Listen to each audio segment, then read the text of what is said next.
Hey gang, welcome back to the channel. Today we're going to take a look at the deck that got me my quickest run to infinite yet. It was a deck that I really turned my nose up at last season, but it was just running over the competition, humans and bots alike.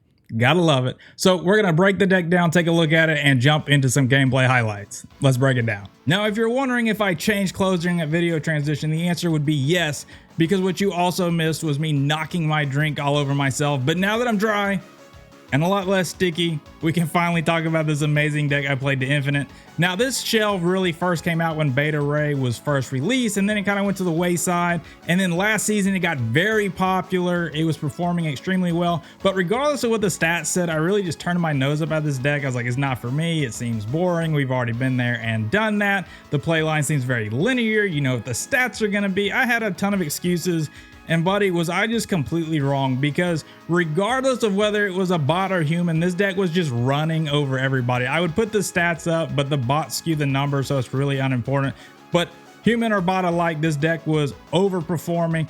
Got so many 4-cube games. I've never had that many on my climb to infinite before. We are going to jump in the gameplay highlights, but I do want to talk about a couple of key cards in the list before we do that. So first up is that Shadow King, and I think this is one of the reasons this deck is able to perform so well, is it's able to contest all three lanes, put really good stats in all three lanes, while also running some key tech cards with really no downside. We can play that Shadow King or that Shang-Chi on the final turn alongside hammers to just put out good stats while also shutting our opponent down, whereas other decks, when they play out a tech card, they really do it at the detriment of being able to put out good stats. But between Ms. Marvel, the hammers, and just what the tech cards do, we're really able to just overtake our opponent on the final turn of the game. Now, the next key card that I want to talk about is Quake, because Quake is the card that wins you the 4 and the 8Q games inside of this list. Like I said before, your play lines and your stats are pretty linear. If you've got Beta Ray and Thor and Jane Foster on the board, your opponent can do the math. They know what your stats are going to be in each lane. But Quake is the card that catches them off guard. You know, it does the Uno draw 4 reverse. It takes a location that they think they have won and really flips it upside down. And just that surprise element, this card here, I just love that this deck is able to fit it in, because this deck here, this card, it's the MVP. I do want to talk about Maximus for just a second, because I can't say this enough. Maximus is a final turn card. It's not a card you play on 2 or 3 unless your opponent's got a Cosmo down on the board or something like that. Now, I usually like to play this alongside Ms. Marvel or a different 4-drop on the final turn. Great stat line. Now, something else you could do if you really care about tempo or being able to play on turn 2 is you could run Lizard. I tried it early on. It did okay. But I think in the meta that we're in, opponents are just able to fill lanes a majority of the time, and losing that 4 power on Lizard definitely doesn't feel good. But please, please don't play this on turn 2. It's not meant for that. We are obviously running the Thor, Beta Ray Bill, and Jane Foster package. If you do not have Beta Ray Bill, you do not play this deck. You move on to something else, you find something else, because this is where all your stats come from in the list. One thing to note though, when you trigger Thor and Beta Ray Bill's abilities, they become shangable. Oftentimes, if going into the final turn, your opponent snaps you, you may want to think twice about playing the hammers, because you may be able to juke that Shang-Chi. That is another good way to win those big 4 and 8 cube games. Sometimes just having the threat of playing the hammer is enough to make your opponent leave. And like I said, sometimes you just trick your opponent into playing the Shang, but don't actually play the hammers. Now, other than the Thors and the hammers, Ms. Marvel is really that last card that allows you to put out a ton of power on the board, being worth 14 power if you trigger her ability. And let's be honest, I feel like 99% of the time you're going to be able to trigger her ability in this list, especially if you have either Beta Ray or Thor down and you get Jane Foster. You're going to be able to play that 0 power hammer. It's very easy to activate her inside of this list. But with that being said, it's just as easy to deactivate her. Be very careful when you're moving Jeff or playing your 2-drops. You have quite a handful of 2-drops, and it's very easy to get carried away, and next thing you know, you're costing yourself some cubes because you shut her off. Lady Deathstrike and Beta Ray Bill are really the newest cards in this list. Everything else has been around for a while, and they'll also be the cards that I think if anyone is missing these cards, it'll be one of these two. As I mentioned before, if you don't have Beta Ray Bill, you don't play this. But if you don't have Lady Deathstrike, you could easily play an Odin. Oftentimes in the mirror matches today, I was scared that they might be running an Odin, because if you play the hammers out and then re-trigger them again with Odin, it's just insane. It's a lot of power. You're gonna go over the top of your opponent. So if you don't have Lady Deathstrike, or you just don't want to run her, Odin can definitely slot in, but Lady Deathstrike is so good right now. There's a lot of junk, a lot of clutter. This helps free that up. But also there are just some other cards that are 3 power or less on the board that you can definitely take advantage of having Lady Deathstrike. That's going to wrap up the deck breakdown. Now, I do know that we just got 2 brand new cards, Nocturne and Blink. Even seen some people trying some of those cards out in a shell like this. But like I always suggest, when we get new cards first few days of the season, play those decks that are tried and true that you know are going to perform. Just help you get some early ranks, get an advantage of your opponents that are experimenting and playtesting. But also, like I said, if you don't have Lady Deathstrike, you can always play Odin. But for the most part, these cards in this list have been around for a little while, probably a little bit more accessible. I know a lot of people are probably waiting to see if they're going to pick up Nocturne or Blink. Probably don't even have the resources to pick them up, so would rather cover a deck early on that's probably a little bit more accessible, you know, for y'all out there, especially while y'all wait to see if those new cards are worth your time. But as always, gang, y'all be good, y'all be safe. I will see y'all in the next one. Do me that favor, click the like button, definitely helps promote the channel and the video. And if you're not subscribed, y'all know that I would always greatly appreciate you considering it. I'll see you around.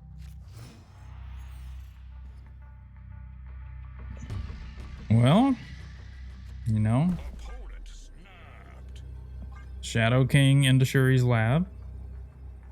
It's never bad. This is a great turn 6 play right here.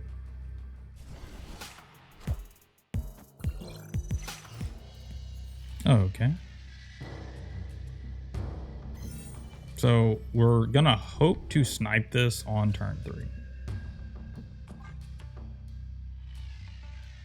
You definitely snap this if you're them with the Kitty Pride and all that.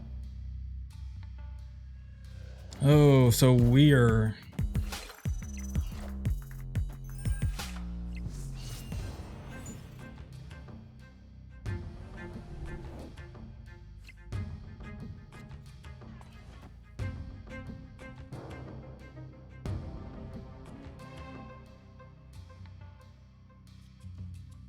I think we're gonna go ahead and play here. Can't snap though. But we did get the kitty, so now we're talking. Now it's looking a little bit more reasonable. Tied in the middle. Now we do have to be mindful of the, you know, Snowhawk play. Yep, he's upset about it.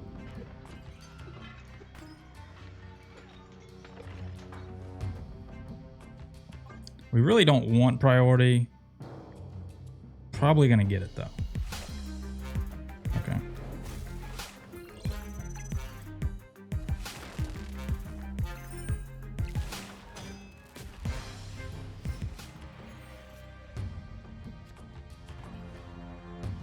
I think we do this.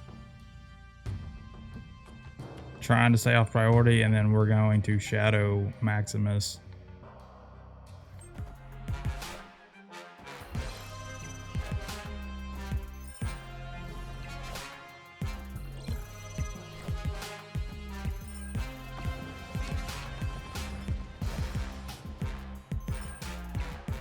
Okay.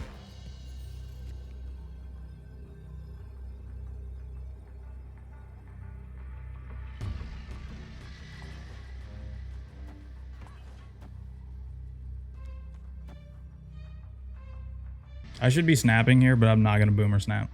I really, really want to.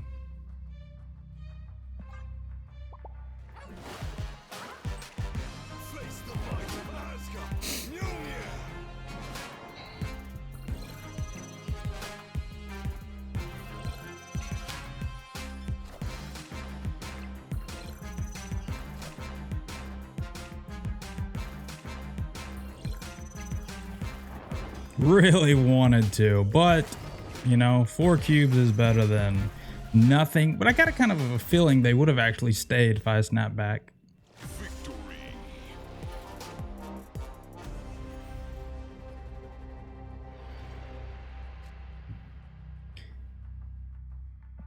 Oh,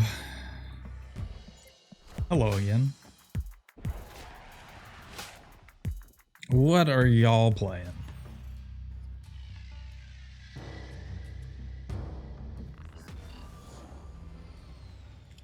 Wow, time zone not as good as it once was, huh?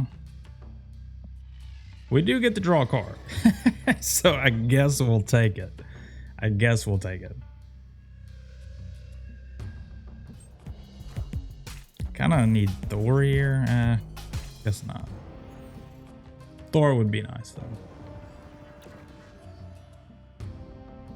Guess we're playing Mobius. Mobius and then Beta Ray Bill. We got Ms. Marvel to give us even more. Because this is some kind of lockdown, right? Cannonball kind of nonsense. They're going to be losing the demon here. I think we snapped this actually.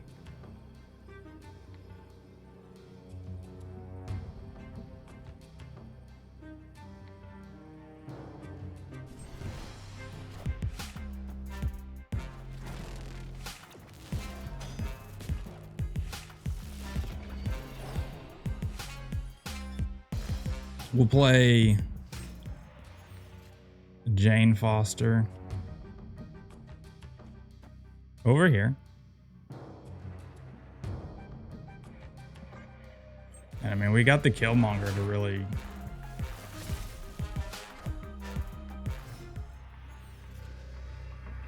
Do you think they Shang-Chi is here? I kind of feel like they do. Would have liked to have swapped these two, but I can't do that with Cosmo in the way.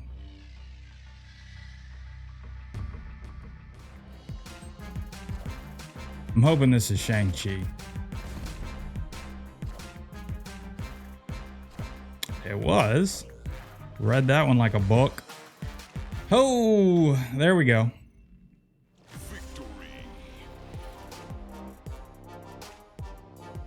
A little close. A little close. Maybe we should have swapped the Killmonger and the Maximus. I wasn't sure where the Vision was going to go, though.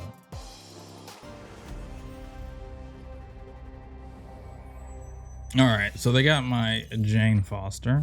We got their Jeff. Wow, the highest card in your hand is Jeff. Oof. I mean, we got the perfect draw here.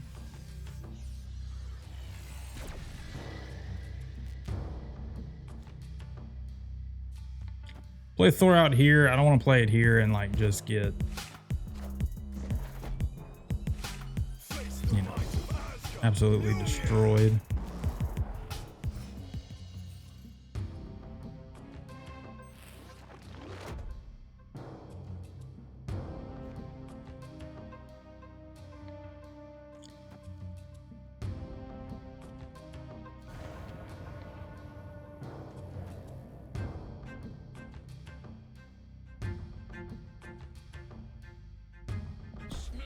We'll do this. As long as he doesn't move Nightcrawler right now, I think we're doing okay. This is a great Nightcrawler, by the way, though.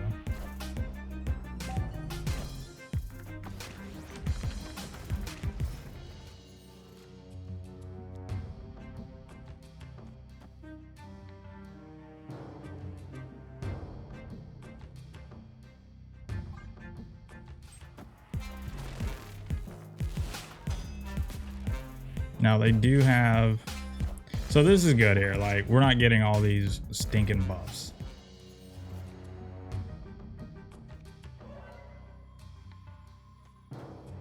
It's not too shabby here. I can actually play for all three lanes. Now they did get that buff. Now this, oh, I was hoping this was going to trigger first, but it's going to end up over here. Please be Quake. All right, good.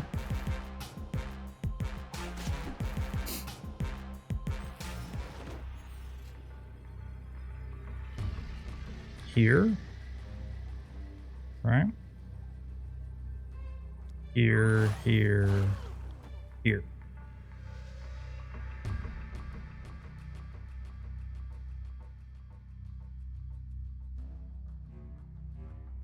I'm good with this. This might be Magneto or something. And even if it is, I think you're probably in trouble.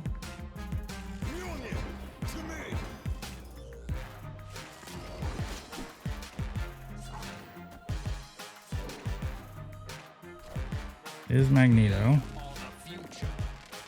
Yeah. Yep.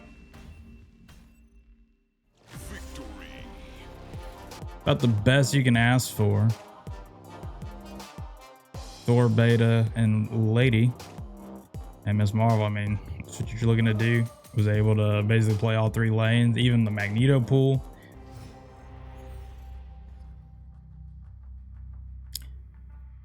Well, we don't want to play the Lizard there, do we?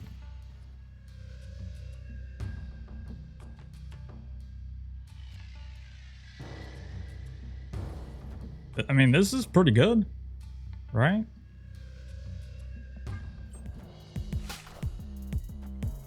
Uh-oh. Oh, we got some Silver Surfer. Gonna have to hold the Miss Marvel till the end, I think.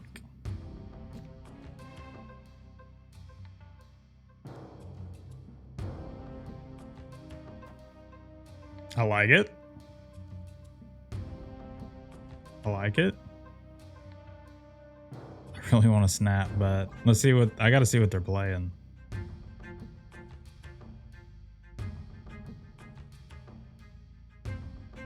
I won't be able to Lady Deathstrike in the big house unless we were to get Quake or something here.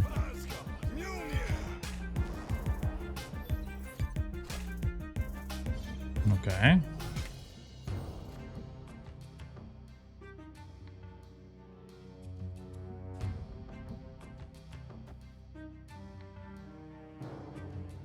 You know what? Let's go for it. Should have snapped earlier. I think we're gonna play. I was thinking Mobius. Yeah.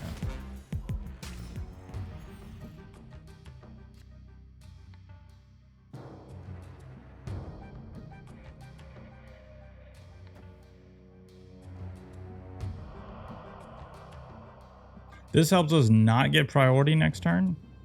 I'm looking for Sarah. He took a long time to play.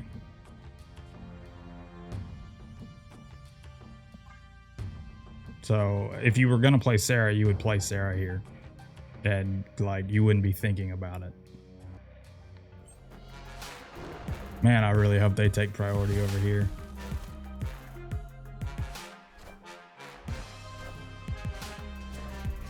Okay, so we get to blow this up.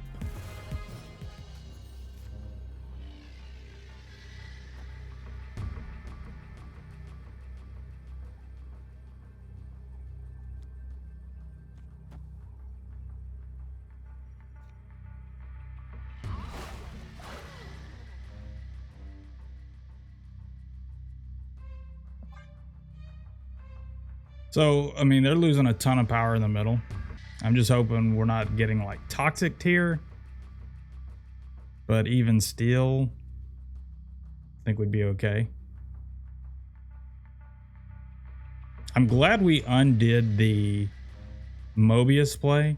Because like I said, if you knew you were going to play Sarah into Onslaught as Citadel, you would do that instantly. You wouldn't be at the end of your turn still thinking. So...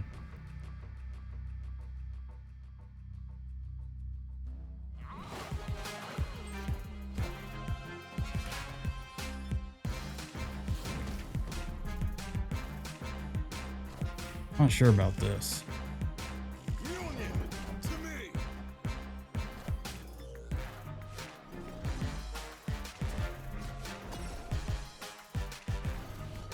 Yeah, well, wasn't too sure about that one. I think we're gonna change Lizard out for Maximus.